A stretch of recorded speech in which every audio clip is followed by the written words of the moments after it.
Hi there and welcome back to my channel. This is Sean, the Honest Book Reviewer. In this video it's all about December, every book I read for the month from the first book to the last book. I'll give a brief rundown of those books, but not a high detailed view because I have more detailed book reviews on my channel for almost every book I read anyway. During December I didn't read that many books. Of course, we had Christmas, preparations for it, seeing people over Christmas and just getting things ready for 2025 reading as well. And also just wrapping up things for 2024. So December sometimes just seems to be not so heavy on the reading side of things, but more on other things. But anyway, I still read some books. Let's dive in now. The first book I read was Assume Nothing, written by Joshua Corin. An arc read for me.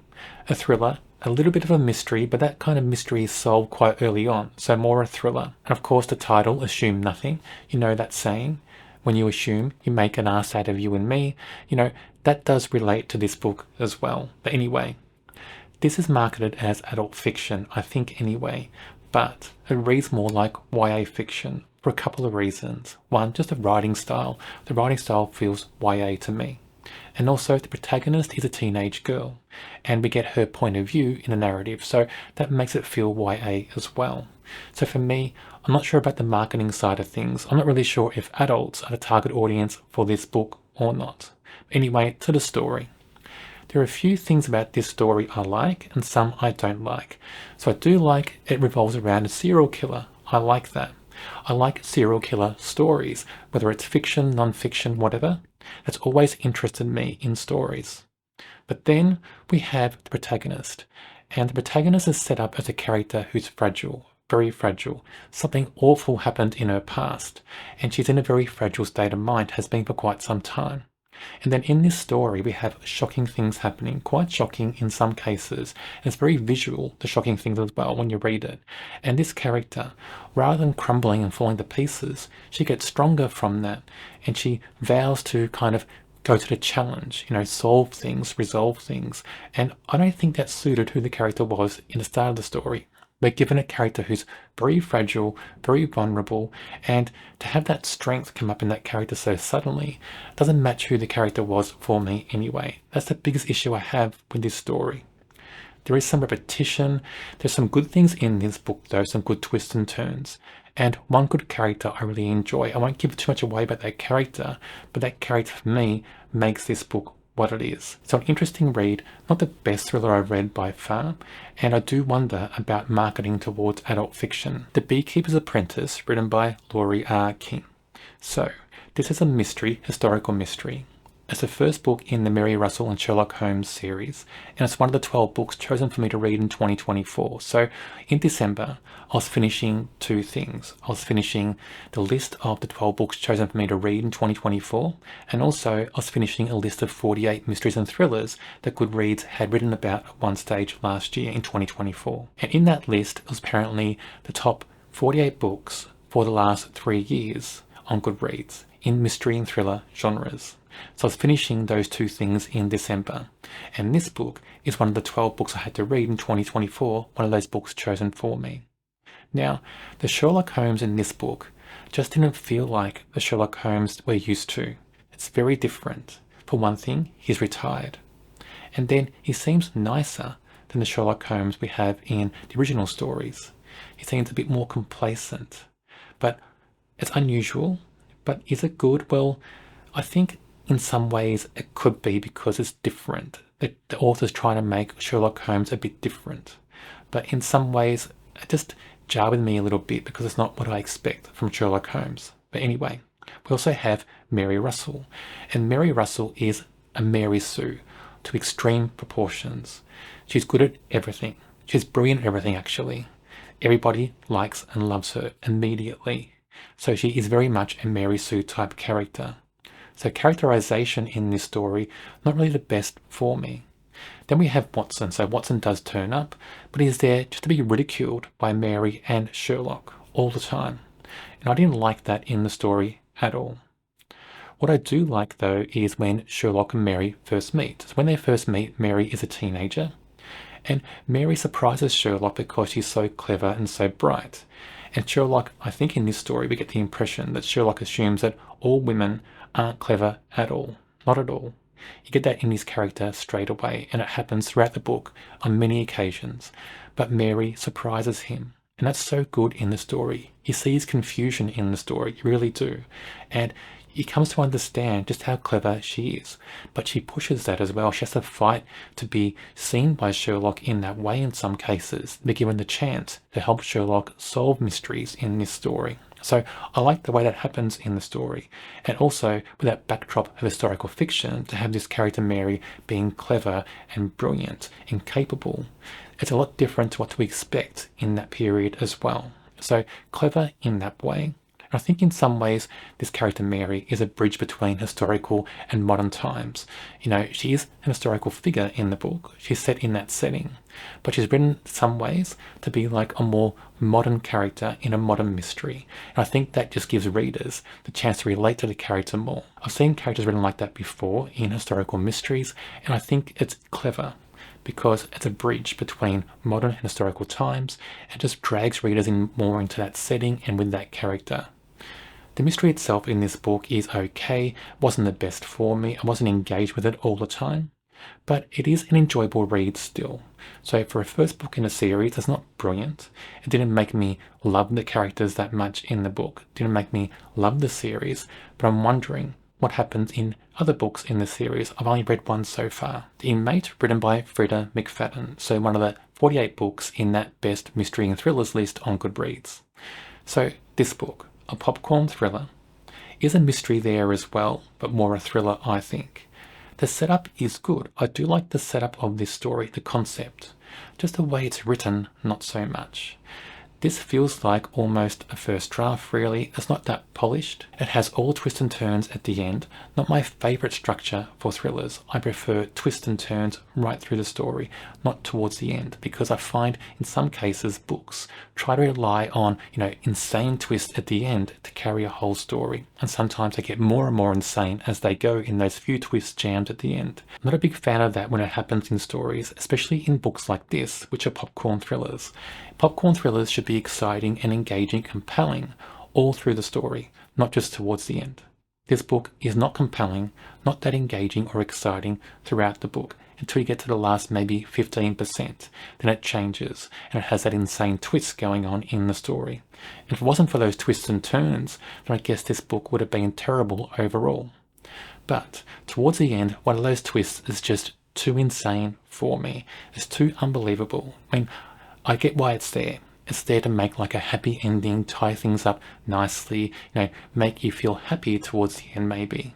But I just think it's insane. It's unbelievable. I can't believe that the character that involved in this twist decides what they do in the story, chooses to agree what they do in that part of the story. I can't buy that at all. Never Lie, written by Freida McFadden. So again, one of the books in that list of 48 mysteries and thrillers on Goodreads. And I'm working my way through that during December, finishing it off. Well, this book, again, feels a bit like a draft, not a polished novel. And I wonder about Freida McFadden books. I've only read a few so far. One is The Housemaids, books 1 and 2, and I do like those books. But other books I've read from this author, do they all follow the same formula? I'm not sure.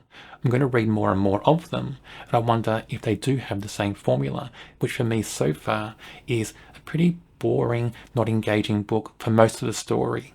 And then towards the end, insane twists that try to carry the whole story. And that structure for me is not my favourite in mysteries and thrillers.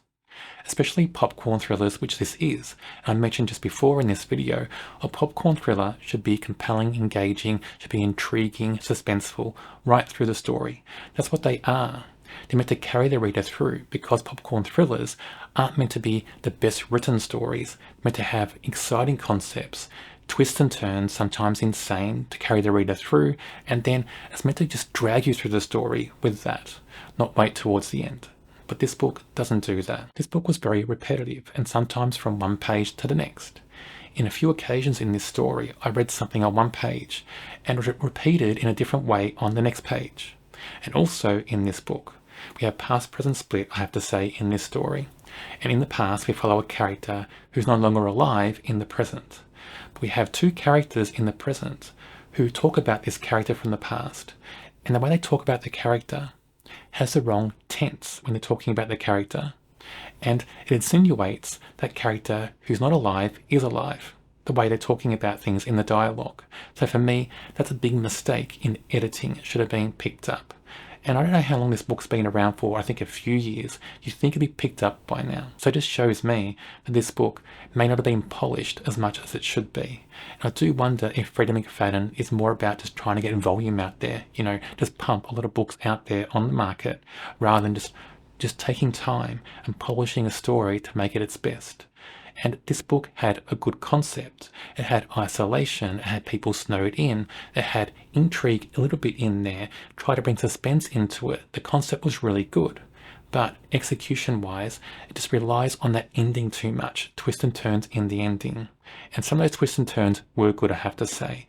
But just, it was too much by the end, because every twist and turn was more insane, and it's building this whole kind of loose structure of insane twists to carry the whole story. There's no bedrock to the story to carry the reader through from start to finish. Nicola Sanders' Don't Let Her Stay. So, a domestic style thriller. And the concept of this was really interesting to me, really compelling. And I read this because it's on that list of 48 mysteries and thrillers from Goodreads. But anyway, that concept. So, it's all about not being safe in your own home. So that's really engaging and compelling, because everybody wants to be safe in their own home, we should be. And to have a character who doesn't feel safe in her own home for various reasons, I won't tell you exactly what they are, that's a great concept. Has to be written very well though, because it's all about characters. Because when you have something like that, it's all about getting in that character's mind, in that character's head, because we want to know what makes them unsafe. We don't want to see it, we want to feel it through that character's point of view. And in some ways we do, but not very well in my view. Because this book has a few things that irritated me. It is a bit repetitive in what characters do. There are a few chapters that seem to have the same structure. So they wake up, something happens, there's an argument, a bit of a tiff here and there between characters, not physical, just verbal. One character's angry at this character, etc., all that sort of thing. And then they go to sleep, think it over overnight, and then they wake up, they're friendly in first thing in the morning, and then they're angry again because another argument happens. Happens in a few chapters time and time again. So a bit repetitive in that structure. I get why it's like that. It's trying to build up atmosphere and tension, but it fails a bit because those characters, they weren't that believable for me. They felt one-dimensional. So it's all about reactions in books like this. Reactions, dialogue, actions, but reactions are the biggest thing, because character reactions build atmosphere, I think.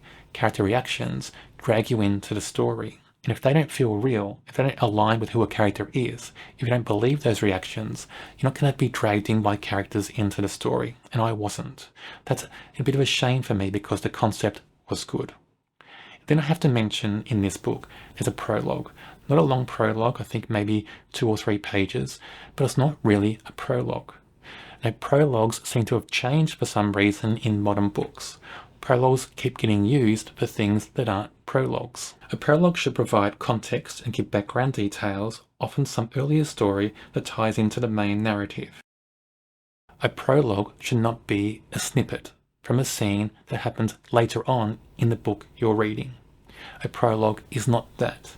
So I don't know when prologues changed, because I get many books where prologues aren't the true form of prologues. They're like this book. A small snippet or scene from something that happens later on in the story. Understand why they're there in the book, because they're saying, hey look, this exciting thing that happens, mysterious, intriguing, engaging, is happening later on in the book. So you have to read the rest of the book to get to that moment. So they're designed for that. But don't call it a prologue. It's not a prologue. I can't say it enough. It's not a prologue. The Good Lie, written by A R Torre. And apologies if I mispronounced the surname. I tried my best. But anyway, this book, again, is one of the books in that list of 48 mysteries and thrillers from Goodreads. Now, this book, again, had a good concept. And it's about something I enjoy reading about, serial killers. So, this book is not about the chase, though. So, my favourite stories about serial killers is about the chase. So even documentaries. So if you have a documentary about serial killers, I like hearing about the chase to try to track them down and find them and arrest them. And in this story, I would have liked that chase. But it's more about they have a suspect they've arrested, It's more about, is that person the correct suspect or not? And that would have been better for me if we focus on that suspect more in the story, but we don't.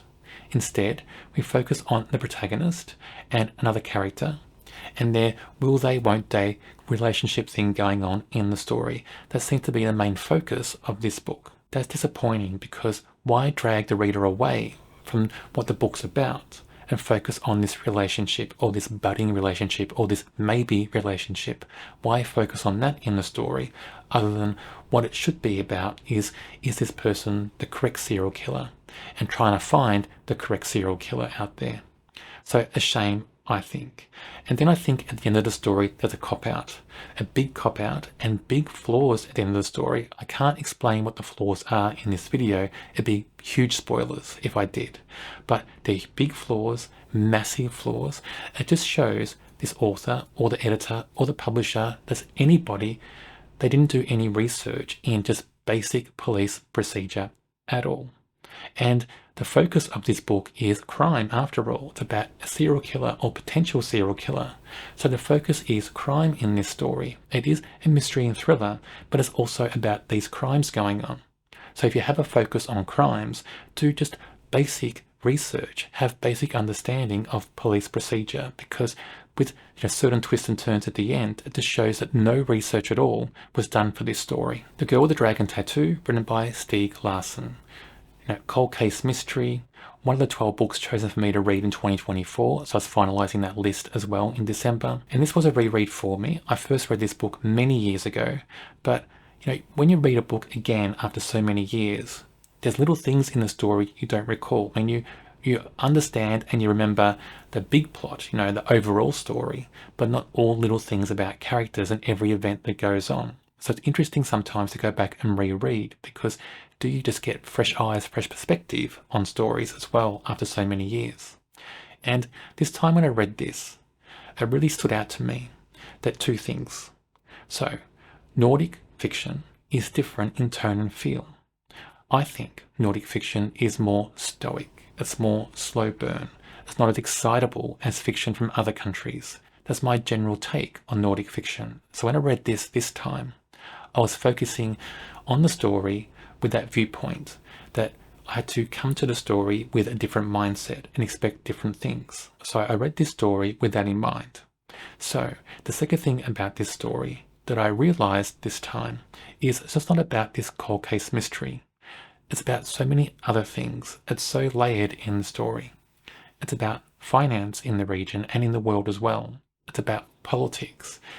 More politics in that region, I think, but also some of that could relate to other countries as well. And then it's also just about society in general and how certain people are treated in society. And some of the things that go on in this story about society are about Swedish society, not about society everywhere. But I think some things here and there can relate to other countries, maybe even your country where you live. So there are different layers in this story. It's also about power. Can power corrupt, and how it does corrupt people, and what that corrupt power can do to other people. So it's about that as well in the book. So many layers in this story. But of course, it's about that cold case mystery and two people especially trying to solve it. So we have Mikhail and we have Lisbeth. Great characters, I have to say. Multi-layered, three-dimensional. They feel very real. What I like about them is they're morally grey. Doesn't mean I like morally grey people in real life. I don't really. But I like them in this story. And I like the way they know they're flawed. They realize it.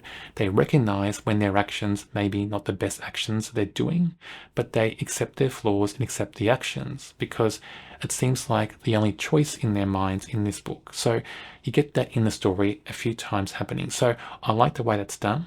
I like the fact that it makes them feel real. Because, we all make bad choices here and there, don't we? We sometimes, can only make a bad choice. Sometimes we have a situation where any choice may be not the best choice that you want to make.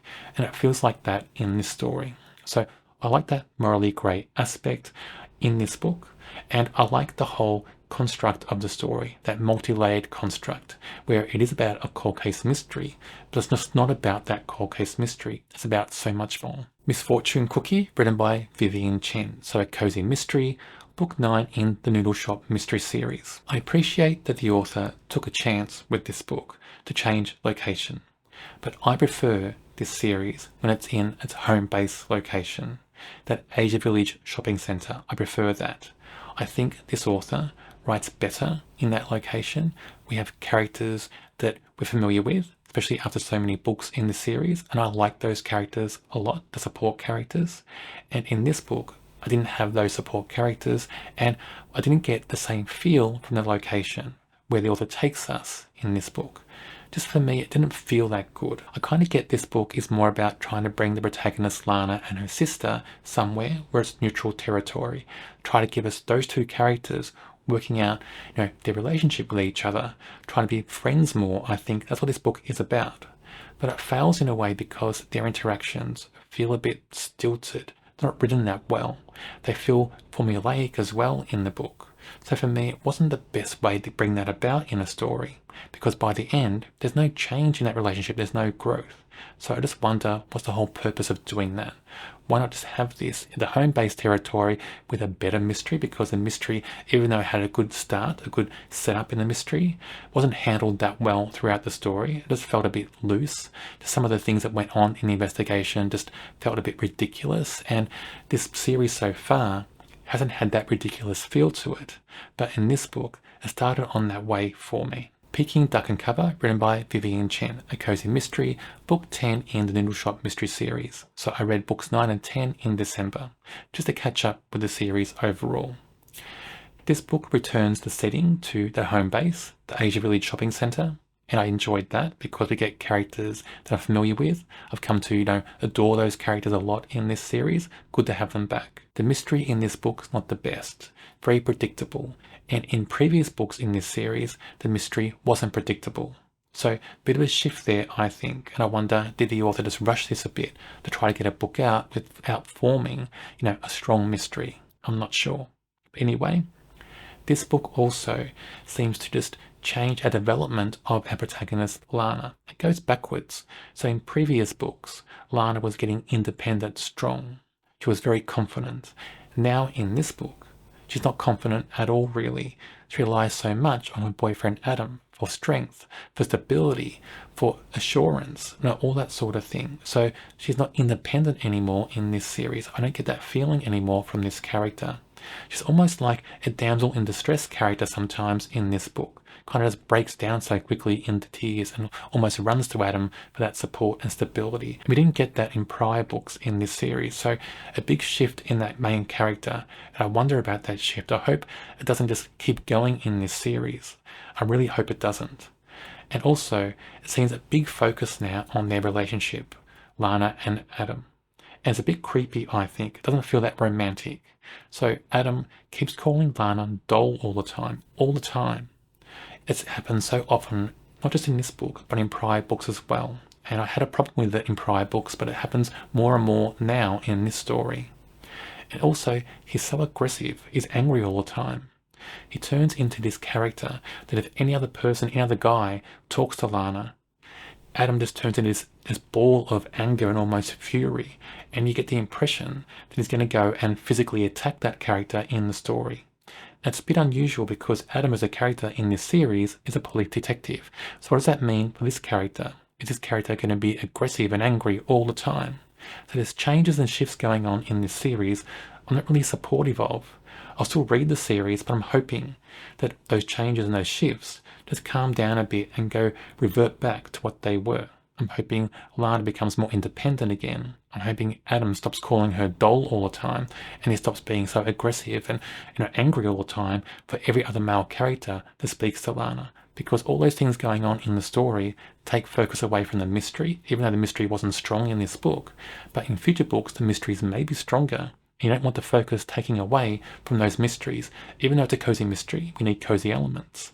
Those things going on between Lana and Adam don't feel that cozy at the moment. The Collide, written by Kimberly McCreight. So YA sci-fi, and it's book 3 in the Outliers trilogy.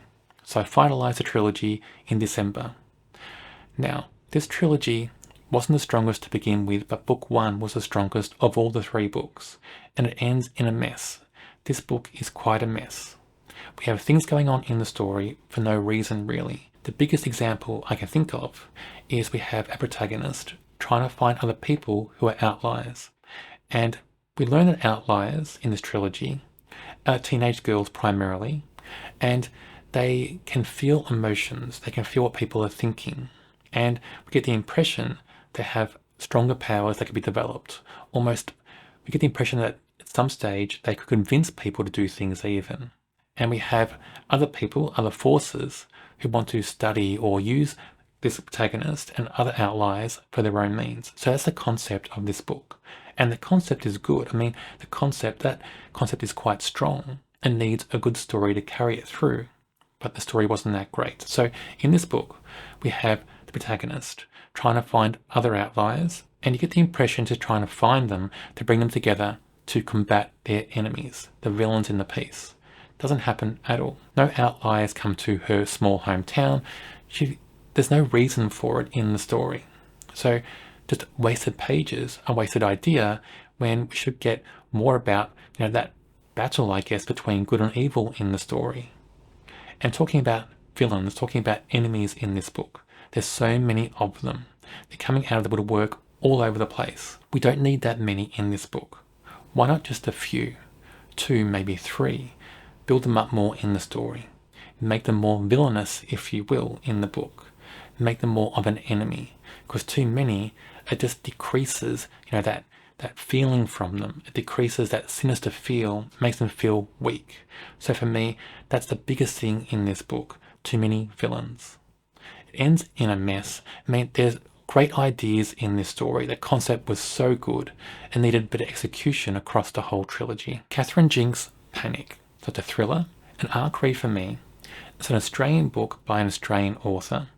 And I wonder about setting this in Australia actually, because one of the main focuses of this story are some characters are sovereign citizens.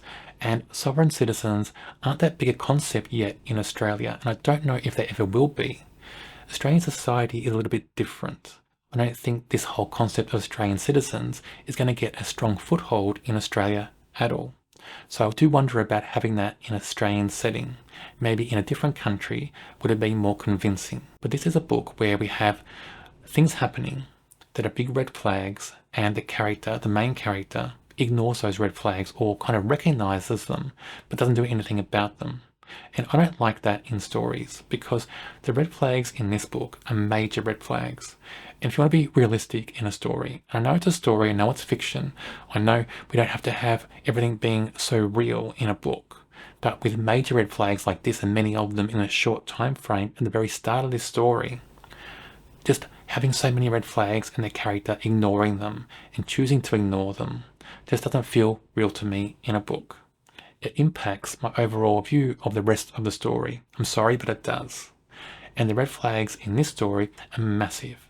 So, we have a protagonist arriving at a train station and waiting to be picked up by this lady who runs this kind of wellness retreat or something in the country.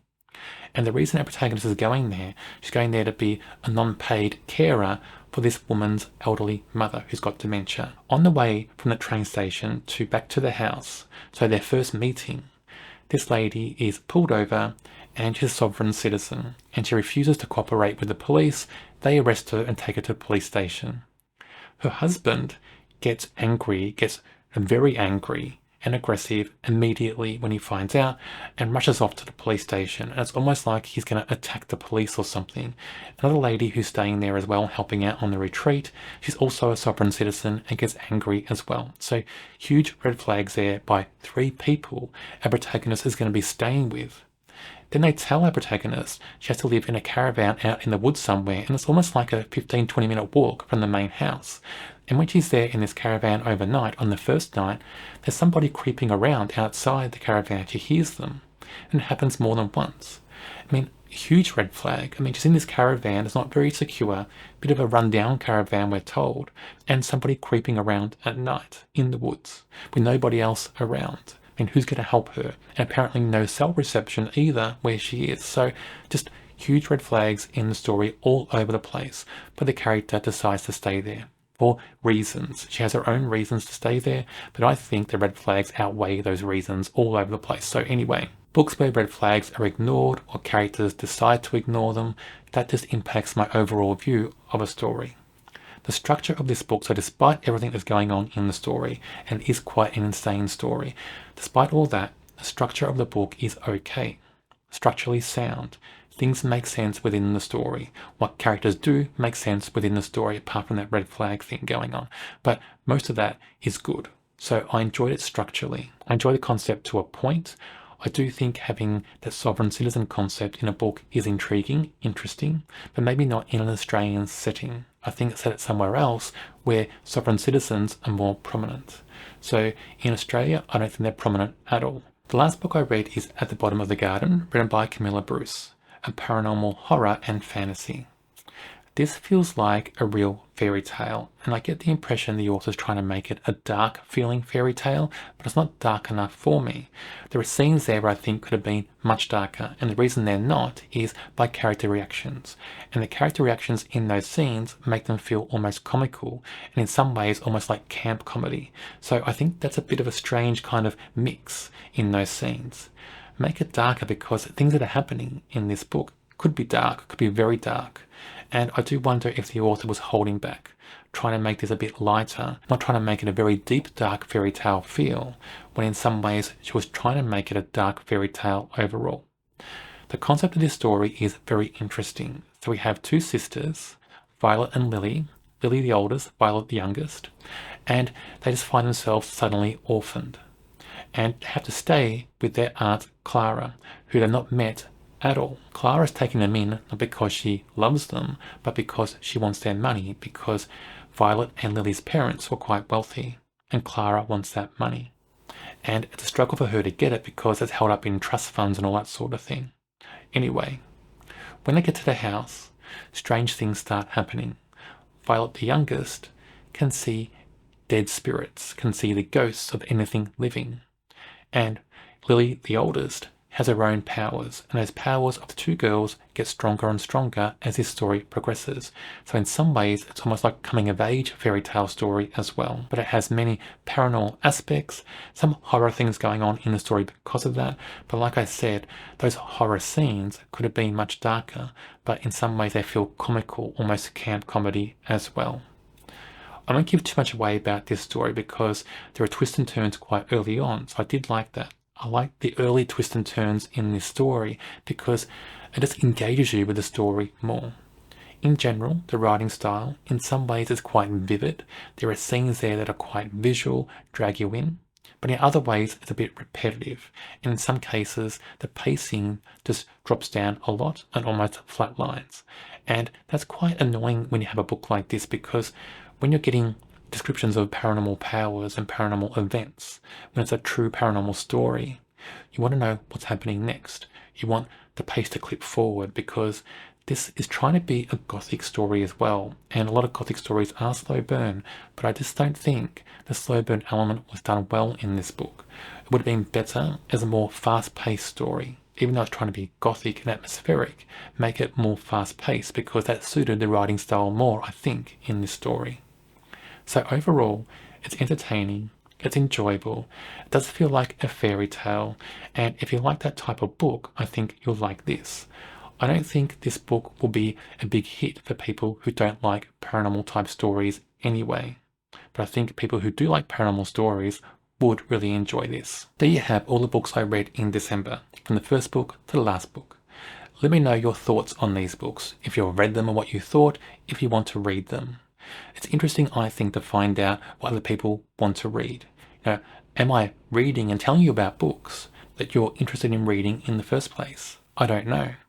I'm just reading books I want to read. I don't know what you all want to read. So let me know all the books you think you want to read or all the styles of books you want to read.